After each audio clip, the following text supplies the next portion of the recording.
म्हणणं सोपं, म्हणणं म्हणायला काय लागते, म्हणणं बी सोपं आहे पण अनुभव बी कठीण. समयाशी सादर व्हावे, देव ठेवील तैसे राहावे. नाही राहायचं तर काय करतात, एखादी बिमारी झाली नळ्या काढून पळाल असते, नाही आम्हाला देवाण ठेवलं तसं नाही राहायचं. लग्न झालं हरकती घ्या, आम्हाला जसं म्हणलं तसं नाही राहायचं. राहाच लागते, राहावे नाही राहाच लागते. शब्द लक्षात यायला लागला का? राहावे लागते म्हणजे राहाच लागते. जाता कुठे, इथली जागा सोडून जाता येते का कुठे? या जुन्या माणसाच्या काळात एक पिक्चर निघला होता जोकर, पाहिला का तुम्ही? म्हातारी माणसं टाकीत पाहिला असेल, पाहिला? पंढरीनाथ भगवान, म्हाताऱ्या नाही पाहिला, म्हातारी म्हणते पाहिला. तर जोकर पिक्चर निघला होता, त्याच्यातले एक गीत गायला गेलं, फार गोड गीत, मला फार आवडतं. जीना यहाँ मरना यहाँ, इसके सिवा जाना कहाँ. पुढे गोपाल कृष्ण भगवान के. ये सुंदर शब्द है. जीना यहाँ मरना यहाँ, इसके सिवा जाना कहाँ. कुठं जाता, काय भाव असेल, काय श्रद्धा असेल महाराज, लक्ष देऊन ऐका जरा. संत समागम किती सुंदर आहे, किती सुंदर भाव चरित्र तयार झाले. कुठं जाता, जाता येते, सोडता येते, सोडून जाता येते, कुठं कुठं जाता येत नाही. जगा असला किती बेकार जिंदगी हो, कितीही दिवस दाखव, नशिबानं, प्रारब्धानं, देवानं, कर्मानं, पापानं, माणसाच्या जिंदगीतली दुःख येतात त्याचे 48 कारण सांगितले शास्त्रात. महाराज, माणसाच्या जीवनात दुःख येतात त्याचे किती कारण आहे? 48. काही पूर्वजन्माच्या कर्मानं, काही पूर्वजन्माच्या पापानं, काही आचरण चुकल्यानं, काही धर्म चुकल्यानं, असे किती पाप. काही तोंड खराब असल्यानं बी येते. तोंड खराब असल्यानं बी काही कमी विघ्न येतात. माणसाच्या जीवनात दुःख आहे त्याचे 48 कारण आहेत. हे जर सांगत बसलो तर भागवत याच्यातच होईल. कर्मानं दुःख येते, पापानं येते, लोभानं येते, तिरस्कारानं येते, देशानं येते, स्वभावानं येते, बोलण्यानं येते, डोळ्यानं बी येते. कधी कधी वाईट नजर कोणावर टाकली तरी दुःख आहे, सोपं थोडी. मग जीव दुःख भोगा लागला, सुख भोगा लागला, भोगाच लागला, सोडा काय लागला. म्हणून ते फिल्मचं गीत पाठ करून ठेवा, उद्या पाठ करून आणणार. जीना यहाँ मरना यहाँ, इसके सिवा जाना कहाँ. कुठं जायचं? कोणी म्हणते मोक्षाला जायचं, कोणी म्हणते कुठेही जा, बद्रीनाथला जा का, केदारनाथला जा का, कुठेही जा, या कुठं लागते? इथंच. पुरी दुनियाची, दुनिया सोडून कुठं जातात बोला? का असं आहे का या गावातल्या लोकांना वेगळा न्याय, त्या गावातल्या लोकांना वेगळा न्याय? एका गावात कीर्तन चालू होतं, महाराज म्हणत पा जेवढे लोक या गावातले कीर्तनाला आले तेवढे एक ना एक दिवस मरणार आहेत, ध्यान ठेवा, भजन करा. हे बैठकली हसायला. महाराज पुन्हा म्हणत एवढे या गावात लोक आहेत तेवढे मरणार आहेत, एक दिवस भजन करा नाही तर मरसाल. मरण प्रत्येक आले हे. ती बाई जोरजोरे हसायला लागली. महाराज म्हणत बाईने म्हणा लागलो तू कोण हसायला लागली? म्हणे मी या गावचीच नाही. महाराज तबलाच फेकून आणला तिला. या गावची नाही म्हणजे काय म्हणणार नाहीस का? सगळ्याला जाणच आहे. एक दिवस जा लागणार आहे. एक दिन मिट जाएगा माटी के मोल, एक दिन बिक जाएगा माटी के मोल, जग में रह जाएंगे प्यारे तेरे बोल, प्यारे तेरे बोल. एक दिवस जा लागणार आहे बा, एक दिवस सोडा लागणार आहे, संसार सुटणार आहे. लय मजा वाटते, बरोबर आहे. म्हणून प्रत्येकाचं जीवन ठरलेलं आहे. काही ऑब्जेक्शन घेता येत नाही, त्याच्यात तक्रार करता येत नाही. नळाला पाणी नाही यायला लागलं तर मेंबरला तक्रार करल, रस्ता खड्डा सापडे नाही तर एखाद्या आजाराला कंप्लेंट करल, एखादा फॉर्म नाही चालला तर अधिकाऱ्याला तक्रार करल, शाळेत लेकरांना शिकवा नाही लागले तर मुख्य अध्यापकाला तक्रार करल। जीवनातली तक्रार कोणाला करता येते? बोला, तक्रार करता येते? बिलकुल नाही, भोगाच ना। फक्त तक्रार करायची तर कोणाकडे करा? महादेवाकडे करा। तक्रार करायची तर कृष्णाकडे करा, तक्रार करायची तर दत्त बाबाकडे करा, तक्रार करायची देवाकडे करा। देवा काऊन रे बाबा असं एवढं म्हणा, देवाले भांडा, संसाराले नका भांडू, संसारातल्या लोकायले नका भांडू।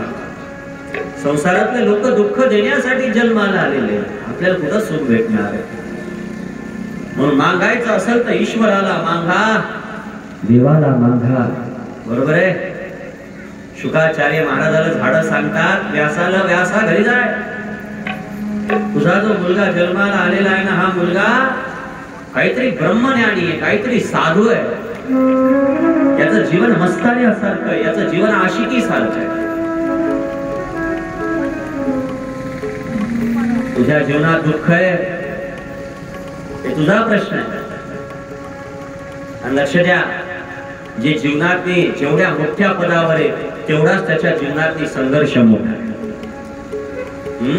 जो बांटता फिरता है जमाने को उजाला, जो बांटता फिरता है जमाने को उजाला, उसके दामन में अंधेरा बहुत होता है। पंढरीनाथ भगवान की। एखादा तुकाराम महाराजांचं आयुष्य पाहावर किती मला आज फार आवडायला लागले तुकाराम महाराज, काय जीवन होतं तुकाराम महाराजांचं। एक दिवस सुखाचा नव्हता तुकाराम महाराजांच्या जीवनात, एक दिवस बी सुखाचा नव्हता, एक क्षणही तुकाराम महाराजांच्या जीवनात सुखाचा नव्हता।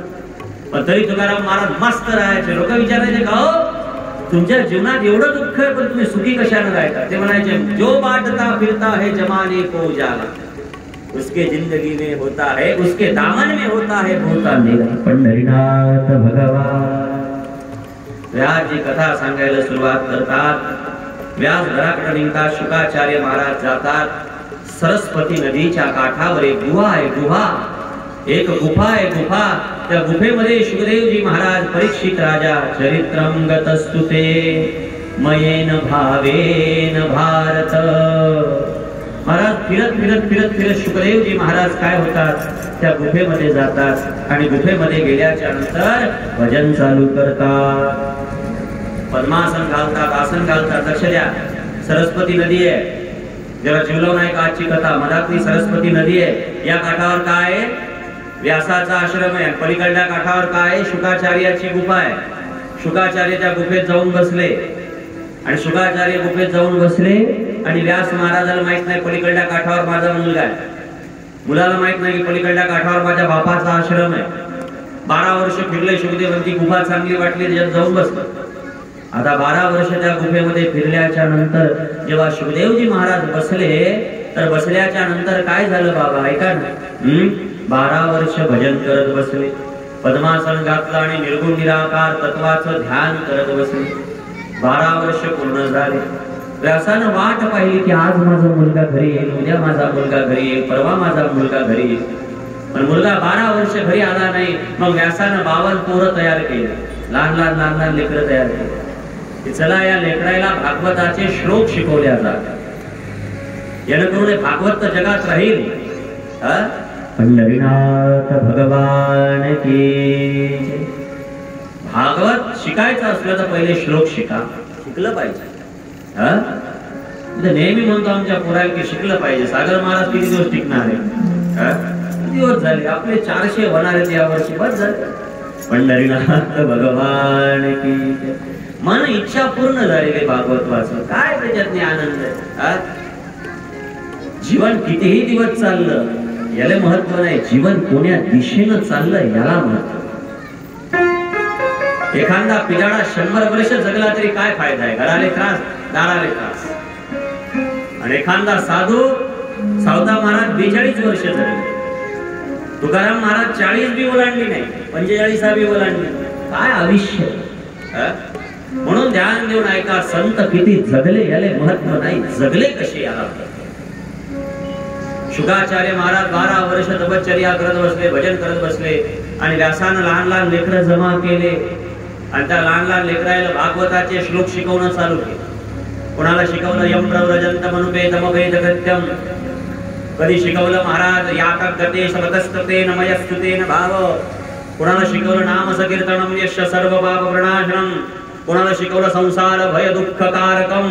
हे जे भागवताचे श्लोक आहेत व्यास महाराज आपल्या शिष्याला शिकवायला लागले. आता एक दिवस व्यास बाबाला घराच्या बाहेर जाण्याचा योग आला. एक दिवस व्यास बाबाला काय झालं महाराज, काहीतरी कामानिमित्तानं राजाच्या घरी जाण्याचा योग आला. आणि आश्रमामध्ये 52 पोरं आहेत. मी जर आश्रम सोडतो तर 52 पोरं मस्ती करतील, धिंगाणा करतील, रिकाम्या खोड्या करतील, एखाद्याचा हातपाय मोडून घेतील. म्हणून 52 पोरायला शुकाचार्य महाराज सांगतात, लक्ष द्या, सूत महाराज सांगतात शौनकादी ब्राह्मण हो, त्या 52 पोरायला बसवलं.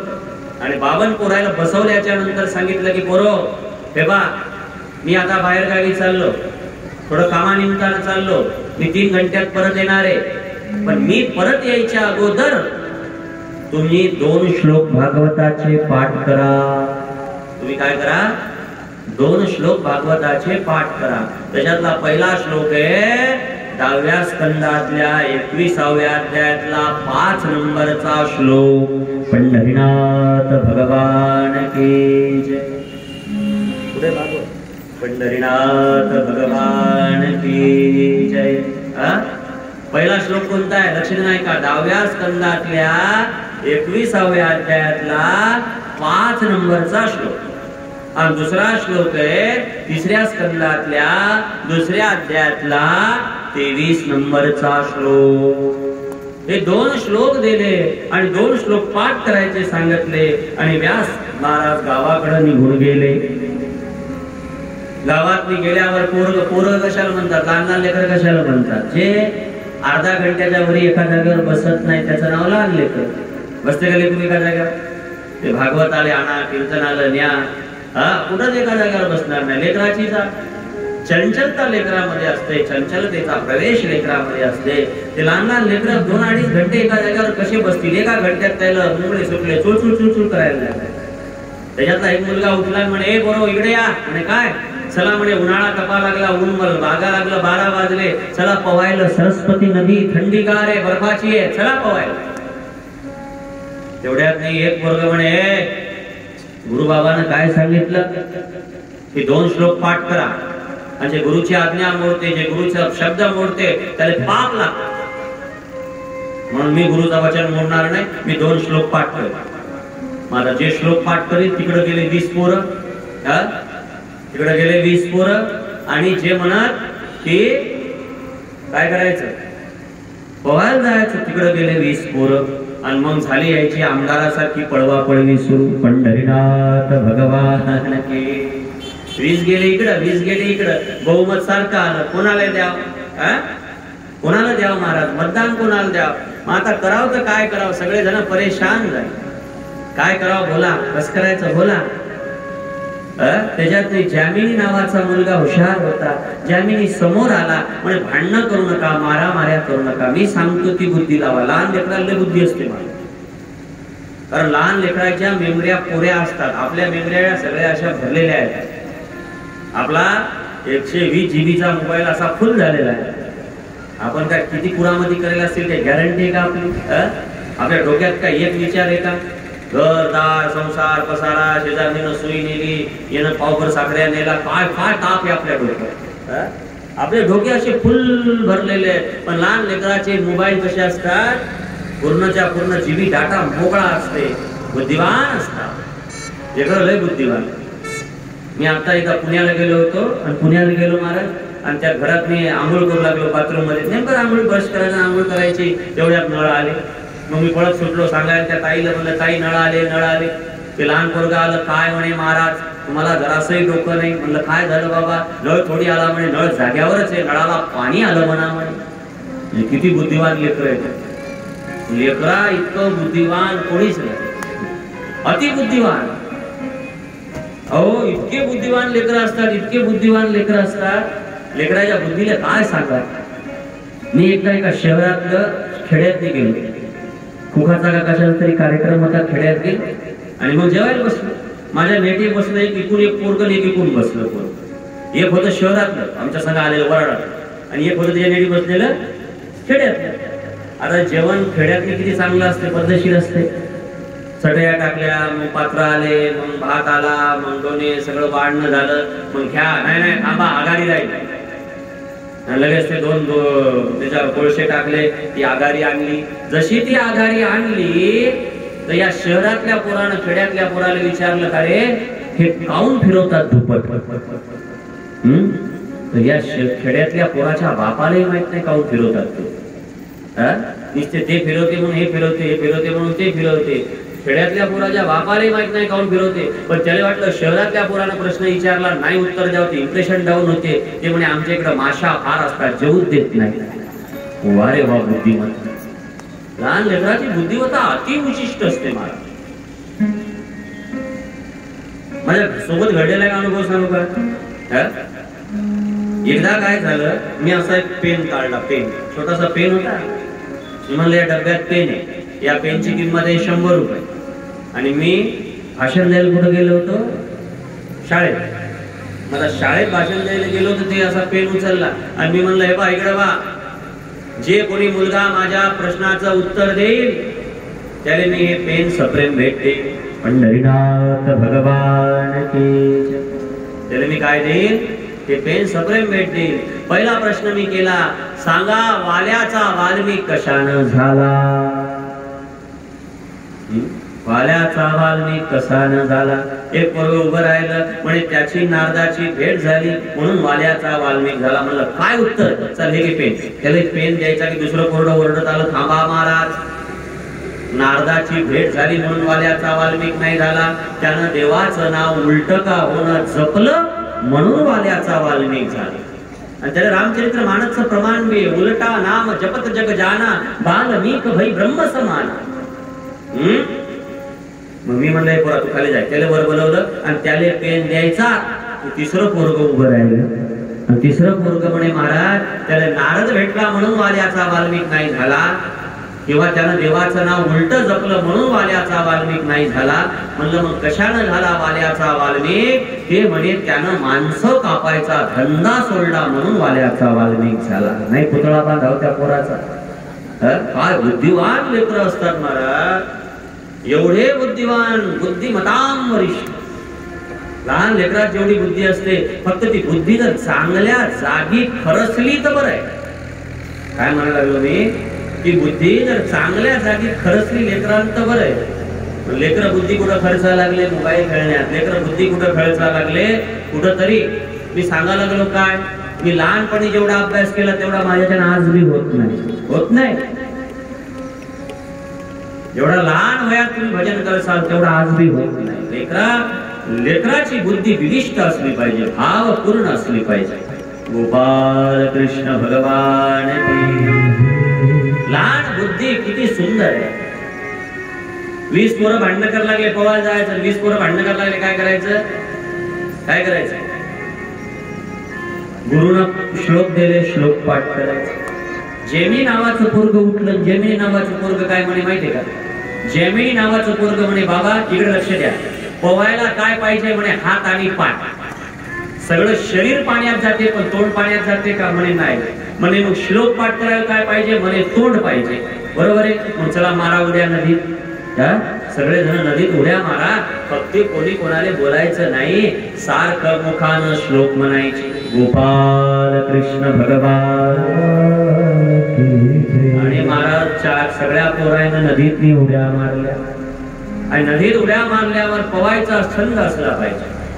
भागवत काय सांगते? तरुणपणात पोहलं पाहिजे. पोहायचा छंद पुरुषाला असलाच पाहिजे. 7 शास्त्र आहे. भगवान श्रीकृष्ण किती पोहायचे, भगवान रामचंद्र पोहले असं वाल्मिकी रामायणामध्ये वर्णन आहे. बालपणातली माणसाला पोहता आलंच पाहिजे. पोहणं शिकवा लेकरायला. लेकरं असे झाले आजकालचे निर्रामड्यावाले. पंढरीनाथ भगवान की. पोहलं पाहिजे. 2-2, 3-3 घंटे पोहावं. जर तरुणपणात जर जीव पोहला ना तर त्याचे शरीर उत्कृष्ट होईल, बुद्धिमत्ता गुण उठावा. आमचे शिवा महाराज तर हृदयाचा महिना गेला पण उठले नाही. चला पदम तीर्थावर, चला पदम तीर्थावर. ते म्हणे एक दिवस जाच लागते. माता कशाला जायचं? पंढरीनाथ भगवान की. आळसीपणा नसावा महाराज. तुम्हाला एक सांगू का, पापी माणसाचा उद्धार होते, पाप्यातल्या पाप्याचा उद्धार होतो. केवढाही मोठा पापी असू द्या ते मोक्षाला जाते.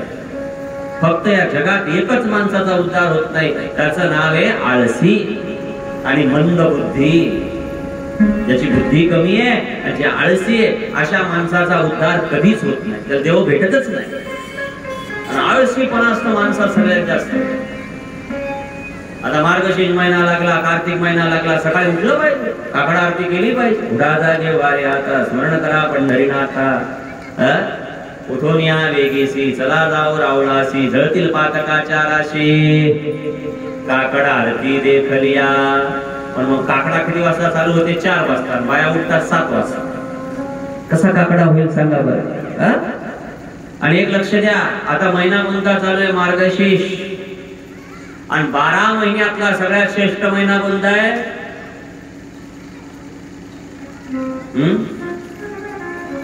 तुमच्या मनानच का?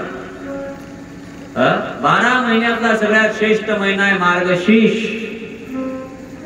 तुम्हाला महाराज तुम्ही विचारा आणू लागले का? आम्ही तर आजच ऐकलं मार्गशीर्ष श्रेष्ठ आहे. आम्ही तर म्हणतो कार्तिक श्रेष्ठ आहे, कोणी महादेवाचे भक्त म्हणतात श्रावण श्रेष्ठ आहे, कोणी म्हणते अश्विन श्रेष्ठ आहे. पण सगळ्यात महिन्यातली श्रेष्ठ महिना जर कोणता असेल तर त्या महिन्याचं नाव आहे मार्गशीर्ष. कारण भगवद्गीतेमध्ये अर्जुनानं विचारलं 12 महिन्यातला तुला आवडणारा महिना कोणता? तेव्हा भगवान श्रीकृष्ण सांगतात मासानां मार्गशीर्षो. मला आवडणारा सगळ्यात श्रेष्ठ महिना कोणता आहे? मार्गशीर्ष. आणि या मार्गशीर्ष महिन्यामध्ये देव कुठं राहतात? पंढरपुरात राहत नाहीत. जा आता पंढरपुरात विष्णुपाद तीर्थावर राहतात. पंढरपुरात जशी बारी असते तशी पंढरपुराच्या नेटी विष्णुपाद तीर्थ आहे, तिथं ती बारी लागते.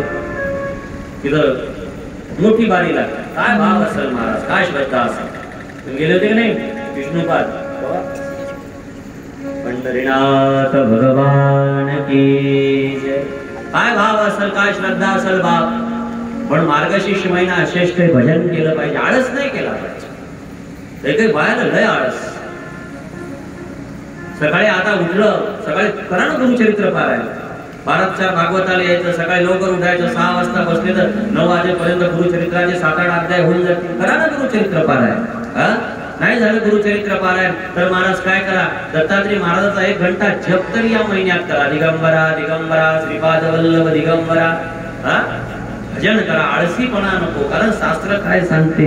संत सज्जनाने घेतली प्रचिती, आळसी मंदमती केवी तरे. कोणाचाही उद्धार होते पण 2 माणसाचा उद्धार होत नाही, एक मंद बुद्धीचा आणि एक आळसी माणसाचा. त्यातल्या आळस नसला पाहिजे. सगळे लेकर पोहायला लागले आणि मग पोहता पोहता शरद लागली, पलीकडल्या काठावर कोण जाते? गोपाल कृष्ण भगवान की जय. पोहण्याची सगळ्यात मोठी कला काय? आरपार करणं. बरोबर आहे. पोहताना एखाद्या तलावात जर आपण पोहायला, त्याच्यात सगळ्यात मोठं वैभव काय आहे की या कोपऱ्यातून त्या कोपऱ्यात जा. आता आम्ही पदम तीर्थावर पोहतो, मी कंटिन्यू 4 महिने पोहतो. कंटिन्यू आषाढी एकादशीने जर सुरू केलं, तळ भरलं तेव्हापासून जे सुरू केलं तर शेवटी लगे दिवाळीपर्यंत, दिवाळीच्या दिवसपर्यंत आंघोळ करायची. मग दिवाळी झाली की थंड पाणी होते, पाणी खराब होते, आपल्याला थंडी जास्त वाजते, त्याच्यामुळे मग बंद. नाही तर कंटिन्यू 4 महिने. आणि त्याच्यातनी सगळ्यात शरद काय लागते की पलीकडल्या काठावर कोण जाईल? जायची ताकद आहे का? काही लोक म्हणतात मी जातो पण वापस येऊ शकत नाही. काही लेकरं म्हणतात मी जातो पण मधात मी मंदिरात धरतो. काही लेकरं म्हणतात मी जातो पण मी कॅन घेऊन येतो. पंढरीनाथ भगवान की. त्या लेकराची शरद लागली की पलीकडल्या काठावर कोण जात? 52 लेकरं पोहायला लागले, पलीकडल्या काठावर कोण जाते? पलीकडल्या काठावर कोण जाते? शरद लागली. आणि शरद लागल्याच्या नंतर त्याच्यातला 2-4 लेकरं पलीकडल्या काठावर पवत पवत गेले. आता पवत गेले, आरपार झालं, चिखली शरद, पण दम आला. पोहणं काय सोपं आहे का? दम आला. 2 जण त्या नदीच्या काठावर एक गुफा होती, तिथं 2-4 पायऱ्या होत्या. त्या पायऱ्यावर बसले पण बोला लागले काय? कोणी काले नाही बोला लागले. भागवताचा श्लोक म्हणायला लागले. कोणता श्लोक आहे?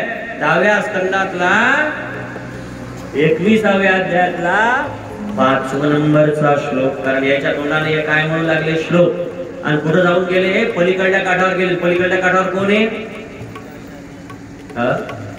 कोण आहे पलीकडल्या काठावर? तुम्ही झोपले का काय? भागवत समजा लागलं ना. पलीकडल्या काठावर कोण बसेल आहे? पवनारे लेकर म्हणा ना. त्याला सागर महाराज म्हणा एकदा. पंढरीनाथ भगवान की. पलीकडल्या काठावर त्या गुफेमध्ये कोण आहे? शुकाचार्य महाराज. शुकाचार्य महाराजांचं आगमन त्या गुफेमध्ये. ध्यान लावून डोळे लावून बंद करून पद्मासन घालून ध्यान करत बसलेले आणि त्यांचं ध्यान चालू आहे, त्यांची आराधना चालू आहे, त्यांचा सत्संग चालू आहे. तेवढ्यामध्ये 4 लेकर तिथं गेले आणि या 4 लेकरांना काय म्हणलं? बरह पिंडम नटवरम वपुः, बरह पिंडम नटवरम वपुः, कर्णयो कर्णिकार, बिभ्रतवास कनक कपिशं वैजयंतीं च माला. महाराज यांनी देवाचं वर्णन केलं. देव कसा दिसतो? बरह पिंडम, देवाच्या अंगावर सुंदर कपडे आहेत, देवाच्या डोक्यावर मोर पिकूड आहे, देवानं काय घातलेलं आहे? एका पायाला सरळ आडी मारलेली आहे, ज्याचा कलर सावळा आहे. मोर मुकुटाचं काय देव दिसते, एवढा गोड दिसते की भागवतामध्ये शुकाचार्य महाराज त्याचं वर्णन करते. कसा दिसते महाराज? काय रूप आहे त्याचं गोड? तुझे श्रीमुख सुंदर, पुष्पं सुधिकांत नादर,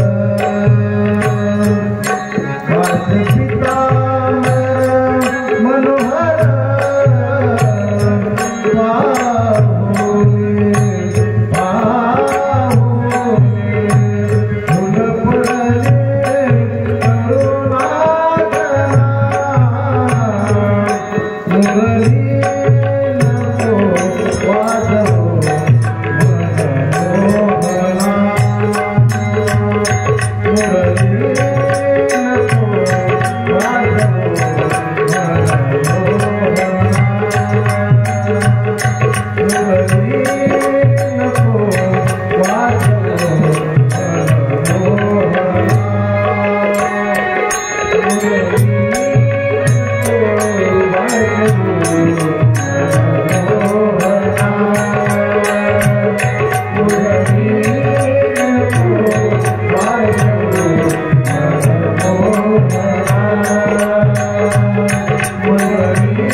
तुमच्या मनात भक्ती आली कसं ओळखायचं? ऐका, तुम्ही महादेवाकडे मंदिरात रोज जात असाल तर महादेव तुम्हाला प्रसन्न व्हा लागला का नाही हे मला माहित नाही, पण महादेवाला तुम्ही आवडा लागले का नाही हे मला माहित नाही.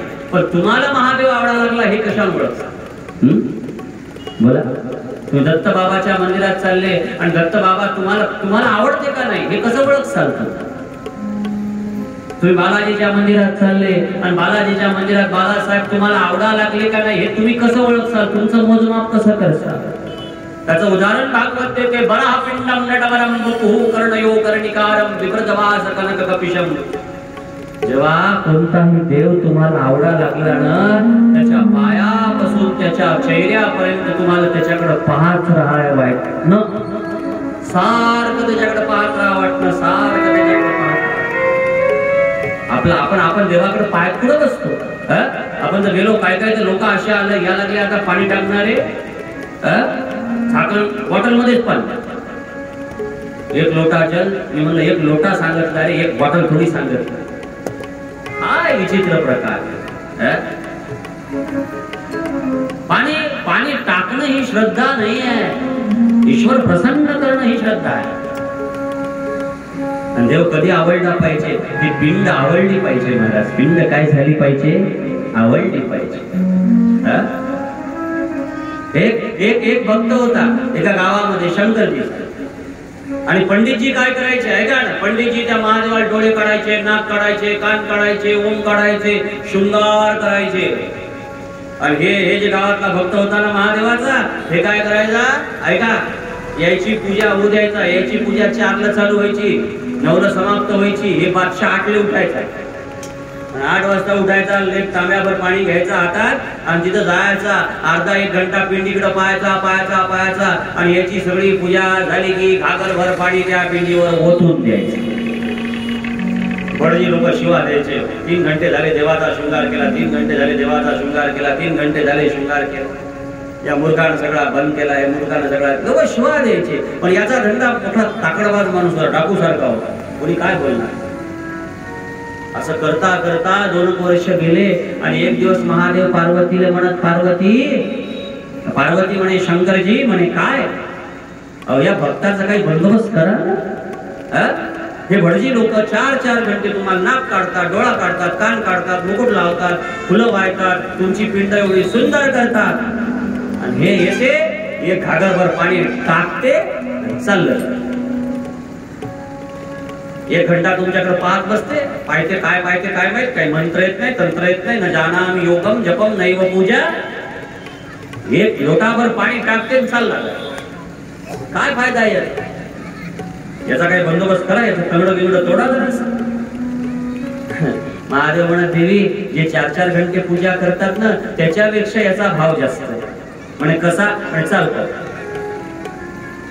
बरोबर भटजी गेले. 4 वाजतापासून महादेवाचा शृंगार चालू झाला, 9 वाजता पूर्ण झाला, 9 वाजता आरती सुरू झाली. हे बादशाह आला घागर घेऊन, तेवढ्यात भूकंप झाला, सगळं मंदिर हलायला लागलं. सगळं मंदिर तर पडते, कशावर पडते, पिंडीवर पडते. आणि हे पाहिलं कोण पाहिलं, भटजी बाबानं. भटजी बाबा धोत्रात पाय आटपोस तर पळाला, सगळं मंदिर रिकामं झालं. पण घागरीवाला जे होता ना, घागरीवाला त्या पिंडीला चिटकून बसला. या पिंडीवर गोटा नाही पडला पाहिजे, या पिंडीला काही नाही झालं पाहिजे. ही हे भक्ती, देव आवडला पाहिजे, महादेव आवडला पाहिजे. आणि जे माणसाला आवडते त्याला माणूस पाहत बसतो. जरा आणखी समजून सांगा, एखादा मुलगा आहे, त्याला एखादी मुलगी आवडली, त्याला काय भावना असते, ती भेटते का, बोलते का, त्याच्या संग काही पाहते का. पण त्याची इच्छा काय असते की पुन्हा पुन्हा तिले पाहायला जावं. तो तिच्या दारू चक्रा तरी मारत, दळायला तरी जाईल, घागर घेऊन तरी जाईल, एखादी तिच्या बापाच्या आजचा मार खाईल. बापाने विचारलं काय झालं, 1 बार देखो 1000 बार देखो की देखने की चीज है. एक लक्ष द्या, ज्या गोष्टीवर प्रेम जडते ती गोष्ट पहा वाटते. तुम्हाला नेहमी बालाजी पहा वाटत असेल तर तुमची भक्ती योग्य. तुम्हाला नेहमी पद्मेश्वर पहा वाटत असेल तर तुमची भक्ती योग्य. तुम्हाला नेहमी महाकाली पहा वाटत असेल तर तुमची भक्ती योग्य. तुम्ही दत्तात्रेयच्या मंदिरात गेले, तुम्हाला घंटाभर दत्तात्रेय पहा वाटत असेल तर तुमची भक्ती योग्य. सुंदर श्लोक आहे, चला 1 मिनिट. ब्रह्म मुरारी सुरार्चित लिंगम निर्मल भासित शोभित लिंगम. सगळेजण टाळी वाजवा. नाशक लिंगम नमामि सदा शिवलिंगम. किती सुंदर शब्द आहे. ब्रह्म मुरारी सुरार्चित लिंगम, निर्मल भासित शोभित लिंगम, जन्मज दुःख विनाशक लिंगम, तत प्रणमामि सदा शिवलिंगम. सगळेजण टाळे वाजवून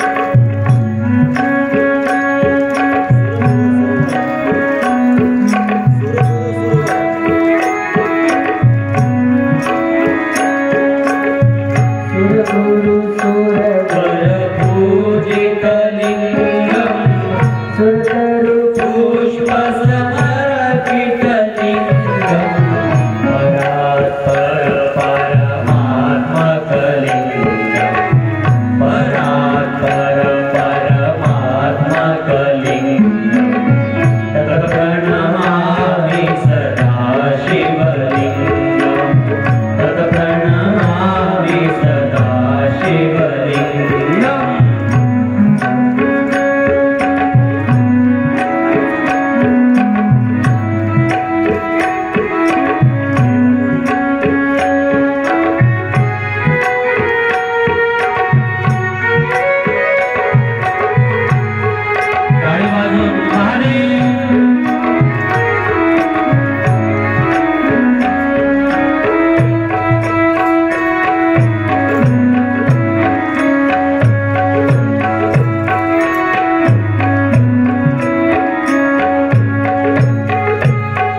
आणि महादेवाच्या पिंडीला कुंकू लावलं, चंदन लावलं, किती सुंदर दिसा लागली पिंड.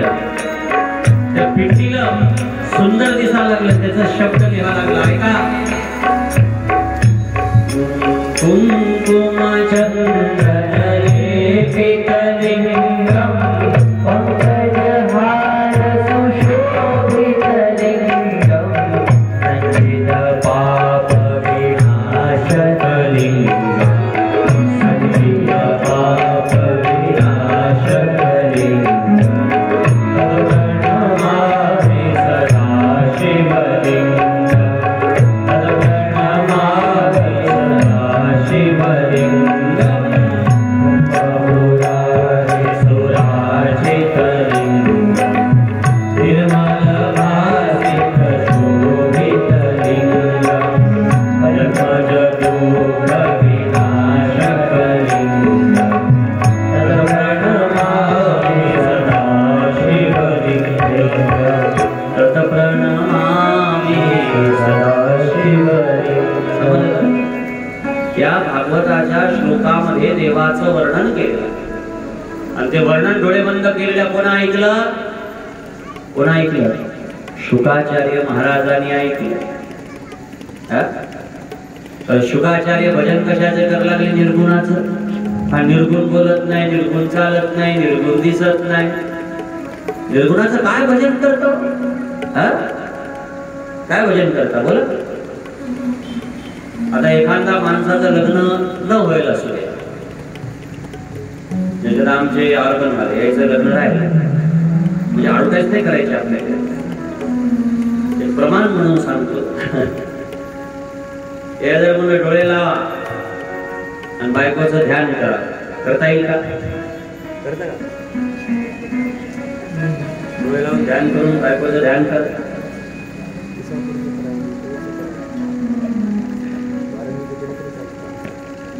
गोपाल कृष्ण भगवान की. करता येईल ध्यान? मग निर्गुण वाले ध्यान कोणाचं करतात?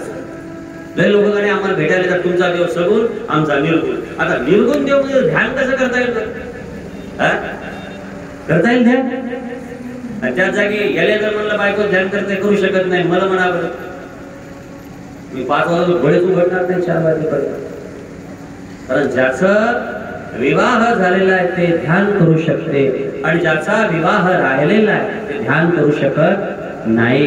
तसं सगुण वाले ध्यान करू शकतात, निर्गुण वाले ध्यान करू शकत नाही. निर्गुण वाले ध्यान करतील तरी कोणाचं?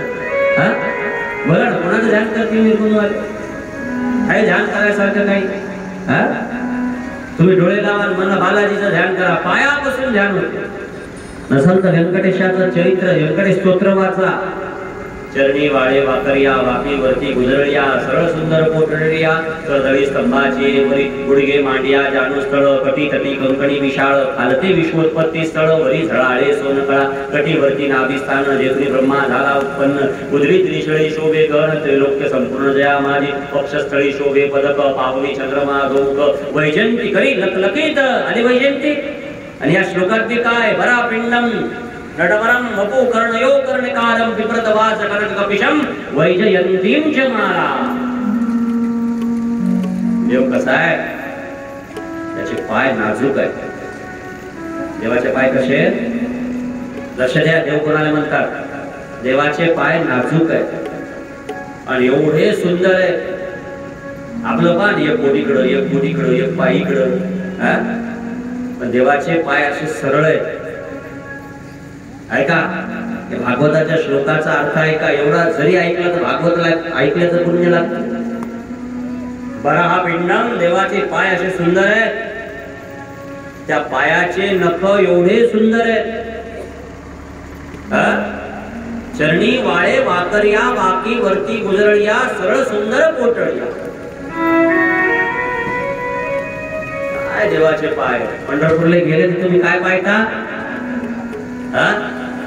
देवाचे पाय, पाय पाय. आणि मग महाराज ते पाय, त्या पायाला एवढे सुंदर नख, एवढे सुंदर बोट, लहान लेकराची असतात तसे. आपले पाय पा इकडे वाकडे वाकडे, वर आलेले, कुजलेले, फुगलेले, असे नाही. देवाचे पाय सुंदर. आणि त्या पायाला मध्यबिंदू पोटा, पोटा एवढा सुंदर आहे, आपल्या वाणी मळानं काळा भर झालेला नाहीये. देवाचा पोटा एवढा सुंदर आहे की ते कोटीवर म्हणजे चक्रासारखा गोलाकार आहे. त्याच्यानंतर देवाच्या पोटऱ्या अशा आहेत, तुम्ही कर्दळीचं झाड पाहिलं का कधी? ते कर्दळीचं किंवा केळीचा पील कसं सरळ उभा असते तसे देवाचे पाय आहेत. आणि देवाचे गुडघे एवढे सुंदर आहेत, देवाची कंबर एवढी बारीक आहे, एवढी बारीक आहे की ती कंबर 2 बोटामध्ये मोजल्या जाऊ शकते, एवढी बारीक कंबर आहे. देवाचं पोट आपल्या पोटाने अतिक्रमण मध्ये निघलेलं नाहीये. आपले पोटपाठ हे अतिक्रमण बाहेर यायला. देवाचं पोट एवढं सुंदर आहे, एवढं मऊ आहे, आणि देवाच्या पोटावर 3 रेषा आहेत. काय? 3 रेषा आहेत.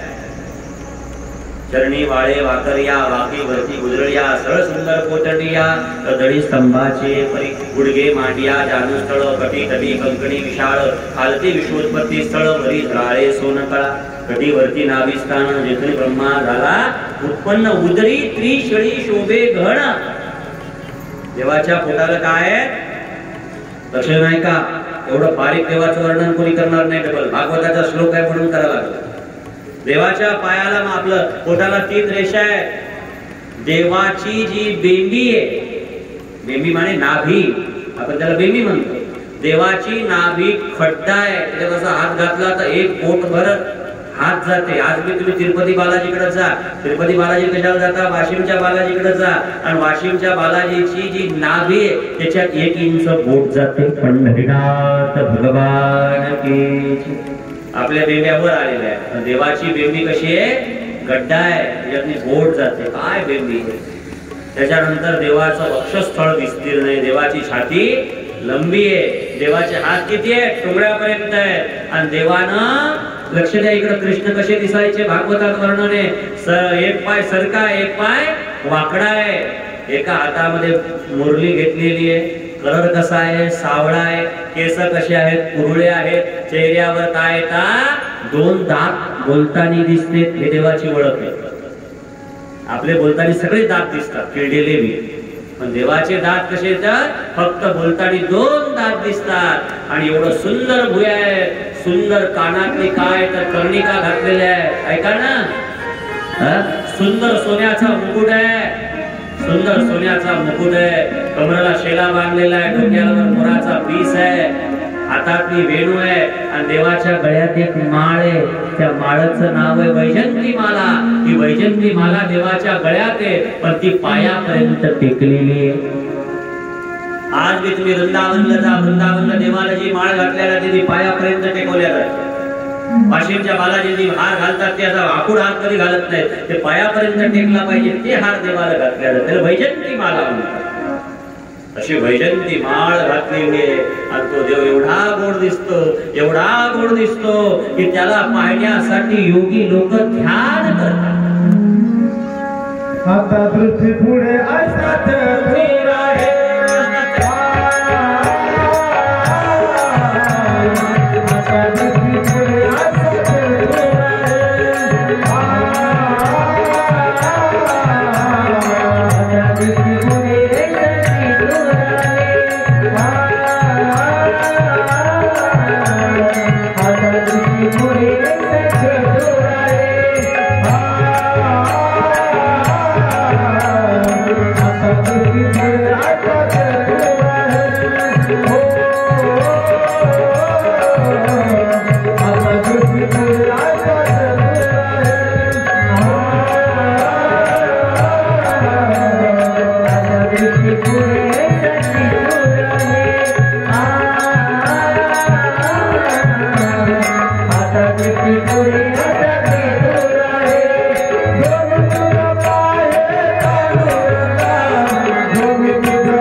कसा तुझी राहे, जो मी तुझं पाहे.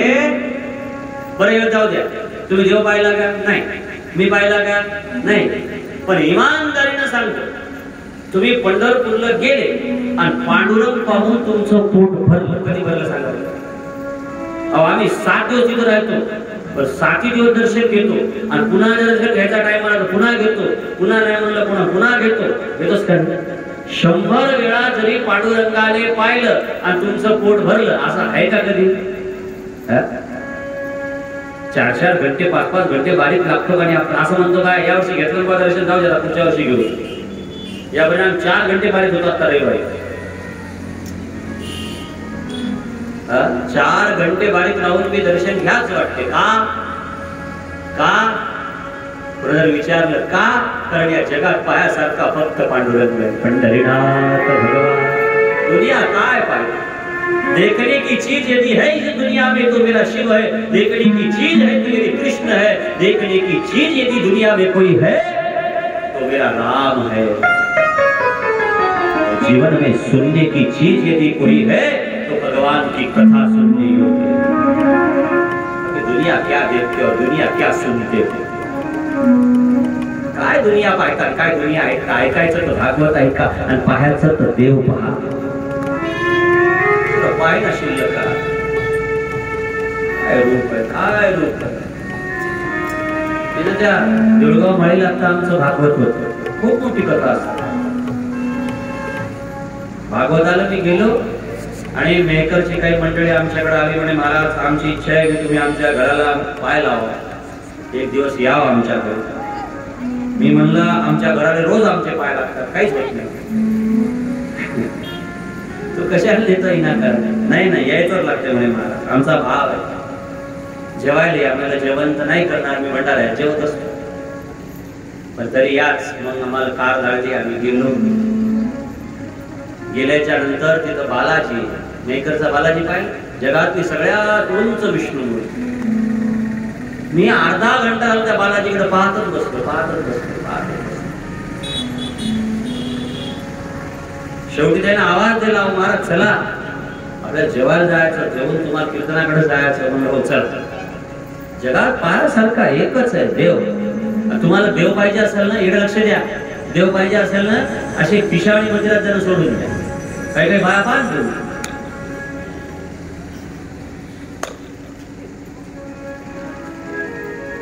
हळदी कुकू होतायचं, त्याला हात जोडायचा, चाललं. असं दर्शन नका घेऊ.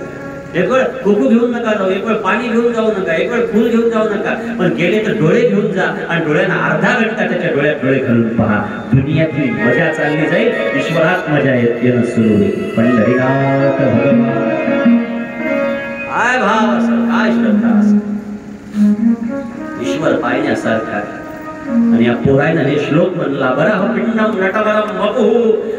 शुकाचार्य महाराज 12 वर्ष झाले डोळे बंद करले, त्याच्या समोर ती मूर्ती उभी राहिली, कृष्ण. शुकाचार्य महाराजाचे अवधूत शुकाचार्य महाराज डोळे उघडतात आणि अवधूत असणारे शुकाचार्य महाराज डोळे उघडतात आणि विचारतात की असा देव कोणता आहे? तिचे देव वराहपिंडम नटवरम वपुः. कोण आहे देव असा? कोण आहे असा ईश्वर? तेवढ्यात पोरं दुसरा श्लोक म्हणतात. ऐका दुसरा श्लोक. अहो पकी. इकडे शुकाचार्याला वाटते हे देव तर यायनं सांगितला की वाकड्या पायाचा, वैजयंती माळा घातलेला आहे, पासरी लावलेला आहे, त्याचे पाय असे, गुडघा असे, मांडी तशी, सगळं सांगितलं. पण हे देव मला जवळ धरल का? हे देव मला भेटल का? हे देव मला आवाज देईल का? या देवाची माझी भेट होईल का? पण शुकाचार्याच्या मनात विकल्प सुरू झाले. पोरायनं दुसरा श्लोक म्हणला, 3ऱ्या स्कंदातल्या 2ऱ्या अध्यायातला 23 नंबरचा श्लोक. अहो पकी अहो पकीयं स्तनकालकूटं जिज्ञासया पाय यद्यपये साधवी. ऐका, अहो अहो म्हणजे ऐका. बकी, बकी म्हणजे पुतना. पुतना हे तिचं चालू नाव आहे आणि बकी तिचं आधार कार्डावरचं नाव आहे. कोणाचं? पुतणीचं. समजलं ना? पुतना माहिती का नाही? जी देवाला न्यायसाठी आली, स्तनाला लावलं, विष पाजलं, मारायसाठी आली, पुतना आहे, तिचं चालू नाव आहे. तिचं आधार कार्डावरचं नाव काय? बकी. कारण ती कोणाची बहीण आहे? बकासुराची बहीण आहे. बकासुर जे होता ना, या बकासुराची बहीण कोण आहे? पुतनी, पुतना. तिचं नाव बका, बकाची बहीण बकी. झोपले नाही झाली आणि तुम्ही आधार कार्ड नाव चेंज असते. म्हणून पुतण्याचं नाव आधार कार्डावरचं बकी. अहो बकी, अहो म्हणजे ऐका, बकी म्हणजे भागवताचा श्लोक ऐका. तुम्हाला एक सांगू काय, कोण्याही भागवतकारानं भागवतात फालतू गोष्टी सांगितल्यापेक्षा सरळ भागवताचा श्लोक काढा, त्याचा अर्थ सांगा. त्याला काही नाही आलं तरी चालतं, त्याला पाहून सांगा. यानं वाचणाऱ्याचा उद्धार होईल, ऐकणाऱ्याचा उद्धार होईल, कथा ठेवणाऱ्याचा उद्धार होईल, आणि या परिसरात जेवढे झाड जीव जंतू आहेत त्यांचाही उद्धार होईल. श्लोक काय सोपे, ते व्यासाचे, आपले नाही. म्हणून ऐका, अहो, अहो म्हणजे ऐका, बकी म्हणजे बकासुराची बहीण. स्तन काल कुटम, स्तन म्हणजे स्तन, कुट माने विष. आपल्या स्तनातनी पुतना काय घेऊन आली? काय घेऊन आली? विष, विष, विष. जिज्ञासया पाय यद्यपे साधवी लभ्ये गतिं धात्रयो चिंतां ततो अन्ययम् कं वां दयालुं शरणं व्रजे. पुतना विष घेऊन आली, स्तनात विष घेऊन आली. तिनं ते काय म्हणतात, थैल्या ठेवल्या बाळानिळ्याच्या. रोहिणी आणि यशोदा त्या बाळानिळ्यातनी गुंतल्या. काय प्रतुडा आणला, काय साडी आणली, काय साडी आणली, त्या गुंतल्या. आणि पुतना गेली, आणि पुतनेनं काय केलं, देवाले स्तनाले लावलं, आणि स्तनातलं सगळं विष पुतनेनं कोणाला पाजलं? कोणाला पाजलं? देवाला पाजलं. देवाला विष पाजलं. आणि देवाला विष पाजल्याच्या नंतर महाराज देवानं डोळे बंद केले, विष पिलं. आणि विष पिल्यावर पुतना म्हणते, कृष्णा सोड, कृष्णा सोड. देव म्हणते, मी कोणाला धरत नाही. आणि एकदा ज्याला धरलं त्याला जिंदगीभर सोडत, जीवनभर सोडत. पुतना मूळ स्वरूपात येते, पुतना डोळे वाचते, आणि डोळे वाचल्यानंतर मरून पडते. तर पुतनेचं शरीर 7 मैल असते. किती? पुतनेचं शरीर केवढं असते? 7 मैल. म्हणजे तिचे मुंडका आपल्या पाटणी चौकात, तर त्याचे पाय कणेर गावात, नाही तर मग मालेगाव. 21 किलोमीटर, 7×21 एवढं मोठं तिचं शरीर असते. आणि त्या पुतनेच्या शरीरावर एवढूसा कृष्ण शिड्या गिड्या लावतात, कृष्ण परमात्म्याला खाली काढतात. आणि मग लोक जमा होतात की पुतना आहे. हिचं इले शास्त्रामध्ये टाकिंग म्हणलेलं आहे, टाकिंग. पुतनेचं ओरिजिनल नाव काय आहे? टाकिंग. हे तिचं दिशीतलं नाव आहे, जुनं डाव्यावर. गोपाल कृष्ण भगवान. डाकिन म्हणे कोणाला म्हणतात? डाकिन माने लेकर मारणारी. पुतना डाकिन आहे, लहान लेकर मारणारी आहे, पापी आहे, वाईट आहे, हिची गती खराब आहे. आणि ही जर जळल ना, ही जर गावात जळल तर दुर्गंध येईल, दुर्गंध. एक काम करा, गावाच्या बाहेर न्या, आणि गावाच्या बाहेर नेऊन या पुतनेला पेटवा. मग लोक कुऱ्हाडी आणतात, करवत आणतात, तिच्या शरीराचे तुकडे करतात, बैलगाड्यानं भरतात, आणि लांब 10, 20, 50, 100 किलोमीटर नेतात. लाकडं जमा करतात, चिता रचतात, आणि पुतनेचं शरीर पेटवतात. पण पुतनेचं शरीर जेव्हा पेटायला लागलं, लक्ष द्या, पुतनेचं शरीर जेव्हा पेटायला लागलं, तिच्या शरीरातून चंदनासारखा सुगंध यायला लागला. शुकाचार्य महाराज परीक्षित राजाला विचारतात, परीक्षित महाराज शिवदेवाला विचारतात की शिवदेव बाबा, जी बाई विष घेऊन आली, ज्या बाईनं देवाला विष पाजलं, ज्या बाईनं देवाला विषाचं पान केलं, त्या बाईच्या शरीराचा सुगंध का या लागला?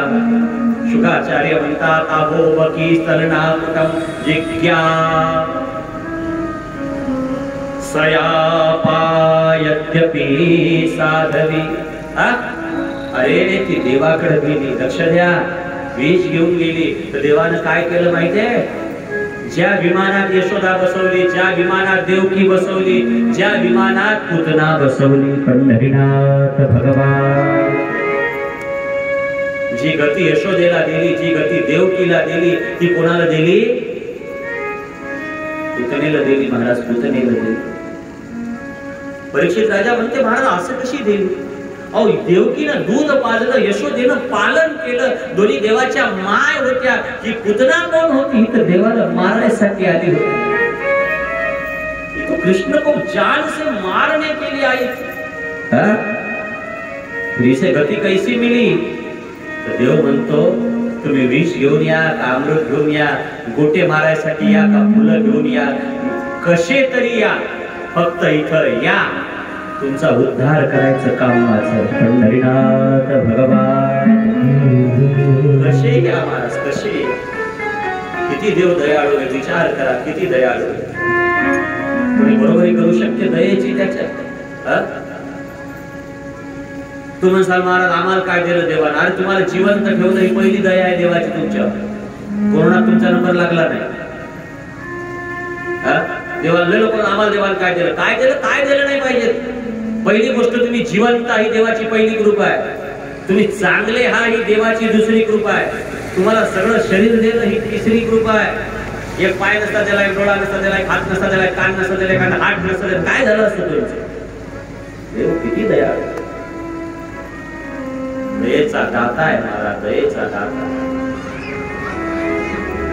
कोण बरोबरी करणार ईश्वराची? कोण बरोबरी करणार? बोला. कम दयाळु शरणम व्रजम.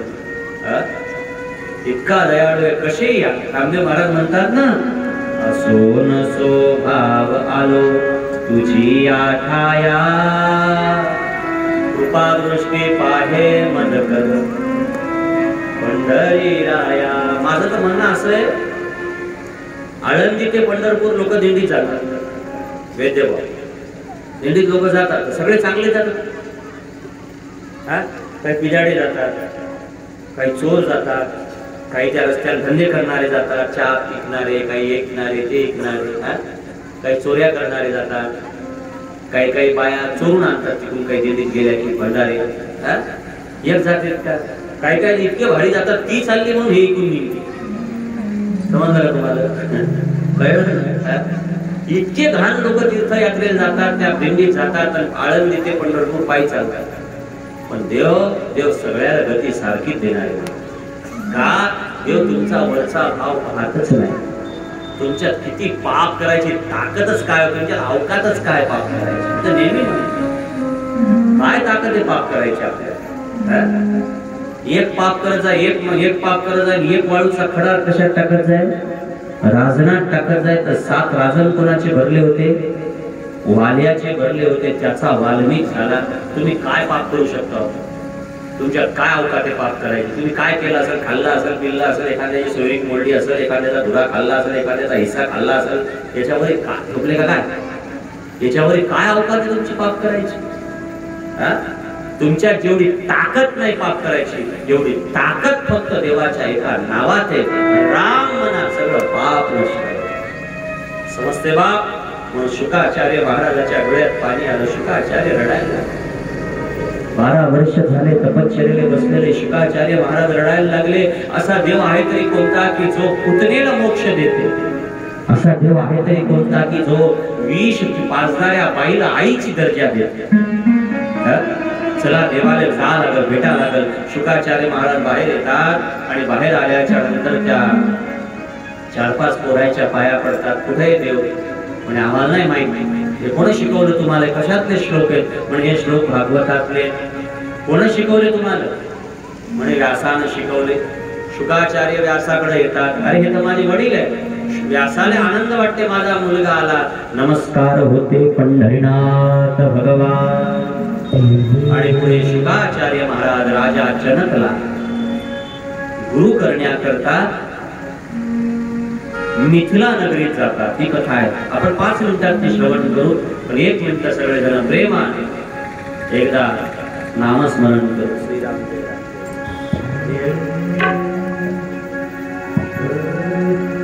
श्रीराम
शुकाचार्य महाराज येतात. 16 वर्षाचे शुकाचार्य, ज्यांचा काल जन्म झाला ते, आणि व्यासाच्या पाया पडतात, विनंती करतात की महाराज आम्हाला तुम्ही भागवत शिकवा. व्यास सांगतात भागवत ही शिकायची वस्तू नाही. हे बाय पुन्हा ध्यान ठेवायचं. लय लोक आमच्याकडे आणि म्हणतात महाराज भागवत शिकवा शिकायचं. मी म्हणतो असतो मलाच कोणी शिकवलं नाही तर मी काय शिकू कुणाला. भागवत खरंच शिकायचा विषय.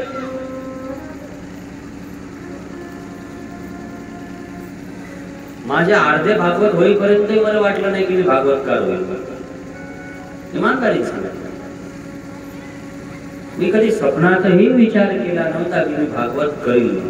कधी वर्षाचे 1-2 वाचायचो शाळेत असताना. भागवत अनमोल आहे. भागवत रसाचा सार. शिकायचा विषय दिवसभर ग्रंथ घ्यायचो, पदमतीर्थावर वाचत बसायचं. दिवसभर वाचायचं. महादेवाच्या मंदिरात शंकरजी, म्हणजे पहिलं भागवत तर श्रोता वक्ता मला शंकर आहे, महादेव आहे. शिकायचा विषय भागवत नाही. भागवत गुरुकृपेचा विषय. गुरुकृपा जर तुमच्यावर असेल तर भागवत समजत, नाही तर मग भागवत समजायला काय लागत. पुन्हा पहा, तुम्हाला खरंच भागवत शिकायचं तर गुरुकृपा प्राप्त करा. आणि जर तुम्हाला भागवतच शिकायचं मग काहीच लागत नाही. 2-4 गोष्टी लागतात. 2-4 दिवस ध्रुवप्रल्हाद सांगायचा, 4थ्या दिवशी जन्म, 5व्या दिवशी गोवर्धन पूजा, 6व्या दिवशी लग्न, 7व्या दिवशी सुदाम्याचे पोय. झालं भागवत. काय लागते भागवतात. आता कोणाही भागवतात जा तुम्ही हेच राहिलं. मूळ कथा कोणी सांगत, मूळ व्यासपीठ कुठं सापडत. जनक राजाच्या घरी जा असं म्हणल्यावर व्यास हसायला, आपलं शुभदेव हसायला लागला. की माझ्या अंगावर, हे बघा कालची कथा तुम्हाला माहिती आहे ना, माझ्या अंगावर करदुडाई नाही आणि नग्न स्त्रिया स्नान करू लागल्या तलावात. नग्न स्त्रिया, आता ऐकले तुम्ही की त्या नग्न स्त्रिया स्नान करतात तरी व्यासाची बुद्धी विपरीत होत नाही, शुकाची बुद्धी विपरीत होत नाही. त्याला बाई दिसत नाही, माणूस दिसत नाही. मी एवढा मोठा पोहोचलेला आत्मा आणि मी गुरु कोणाला करू? जनक मी नाही करत गुरु. जनक गुरु करावं तर कसा करावं? माझ्यापेक्षा मोठा असला पाहिजे. माझ्या अंगावर करदुडाय नाही, ते राजा, त्याला बायका, त्याला मुलं, मी नाही गुरु करत.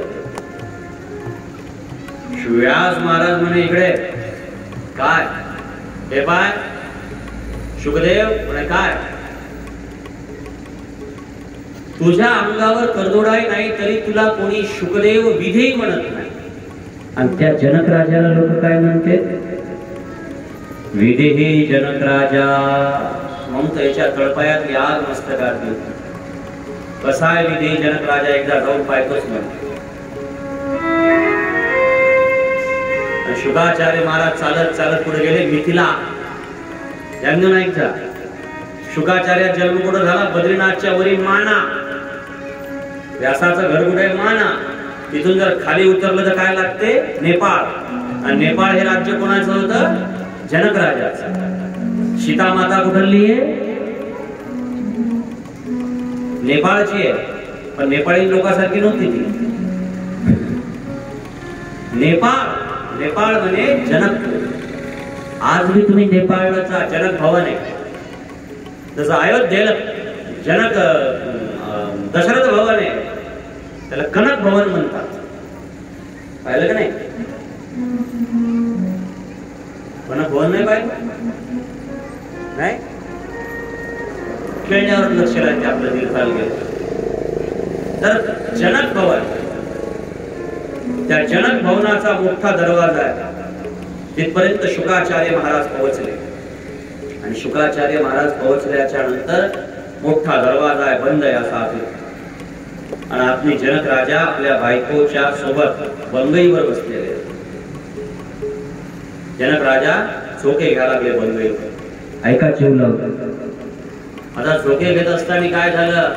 दरवाजा बंद आहे. शुकाचार्य दरवाजात गेले. पहिले डोकं सर केले की माझ्या अंगात करदुडा नाही, मला कोणी विधी शुकाचार्य म्हणत नाही. आणि जनक नेपाळचं राज्य चालवा लागला. हे जनक, याला लेकर आहेत, बायका आहेत, मुलं आहेत, याला विधी जनक राजा म्हणतात. याला अवधूत म्हणतात. विधी म्हणे अवधूत. तेजस्वी बाबाला विधी म्हणतात, नारायण बाबाला विधी म्हणायचे, तसं जनक राजाला विधी कसं काय म्हणतात? त्याला बायका लेकर. दरवाजा मोठी साखळदाण होती, इकडे लक्ष द्या. ती साखळदाण धाड धाड धाड धाड धाड वाजवली. आवाज आला. तू कोण आहे? जनक राजाने आवाज दिला. कोण आहे? कोण आहे म्हणलं की बाहेरून आवाज दिला, मी शुकाचार्य आहे.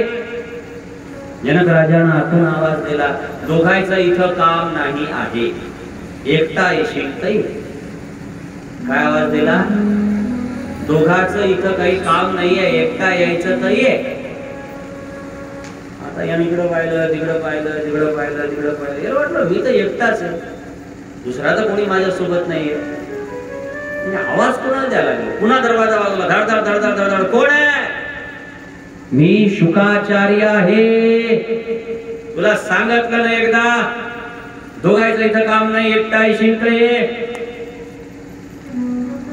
शुकाचार्य परेशान झाले, मी एकटाच आहे. इथं काही सीसीटीव्ही कॅमेरा आहे का? दोन दिसा लागले का? पुन्हा आवाज दिला, कोण आहे? पुन्हा आवाज आला, शुकाचार्य, मी शुकाचार्य. जनक राजा म्हणे, आता जर त्या झाडात दरवाजा वाजवशील म्हणे तर जळून भस्म होशील म्हणे, एकटा येशील नाही. कोण आहेत दोन? मी. बोला ना, तुम्ही मग तुमचं नाव काय सांगता? मी अमुक आहे. मग मी वेगळा आणि ते वेगळं. दवाखान्यात गेले तर काय म्हणता डॉक्टरले? माझं डोकं. बोला, झोपले का काय? माझं डोकं दुखा लागलं, माझा हात मोडला, माझा पाय मोडला, असं म्हणता का डॉक्टरला जाऊन मी मोडलो? बोला. म्हणजे हात वेगळा, पाय वेगळा, तुम्ही कुठा? कुठं आहात तुम्ही?